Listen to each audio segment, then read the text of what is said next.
میں آج آپ کو اسلام آباد سے 15 کلومیٹر دور مرگلا کی پہاڑیوں کے درمیان لے کر چلتی ہوں۔ 250 سال پرانے بدھا کے یہ غار بزرگ شاہ اللہ دتہ کے مزار کے قریب واقع ہے۔ یہاں کی سڑکیں بھی خستہ حالی کا شکار ہیں، جنہیں درست کرنا بہت ضروری ہے۔ تمام انفارمیشن ہم نے وہاں لگائے گئے بورڈ سے حاصل کی ہے۔ وہاں کے مقامی لوگوں کا کہنا ہے کہ شیعہ شاہ سواری اور مغل بادشاہوں کے دور میں بت کی پوجا کرنے والے لوگ ان غاروں میں آ کر عبادت کیا کرتے تھے۔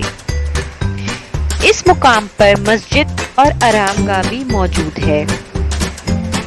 ان غاروں کے بارے میں یہ خیال کیا جاتا ہے کہ یہ غاریں اس زمانے کی ہیں کہ جب انسان پتھر کے زمانے میں رہا کرتے تھے۔ چند سال قبل یہاں پر ایک ریسٹورانٹ، بچوں کا سوئمنگ پول، ہارس رائڈنگ کا افتتاح جاپان کے سفیر نے کیا، جس کا اہتمام سابق ڈپٹی میئر اسلام آباد ذیشان نقوی نے کیا تھا۔ بدھا کے غار پاکستان میں نمایاں مذہبی، ثقافتی اور تاریخی اہمیت کے حامل ہیں۔ ماہرین آثار قدیمہ کا دعویٰ ہے کہ یہ غاریں اور چٹانیں پہلے انسانوں کے زیر استعمال رہی ہیں۔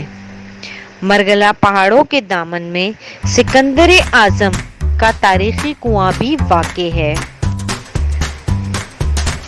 ہمارے چینل 77 HD TV کو سبسکرائب کریں اور لائک کریں تاکہ نئی سے نئی آنے والی ویڈیوز آپ کو ملتی رہیں، اور اپنے مشورے سے بھی ہمیں ضرور آگاہ کریں۔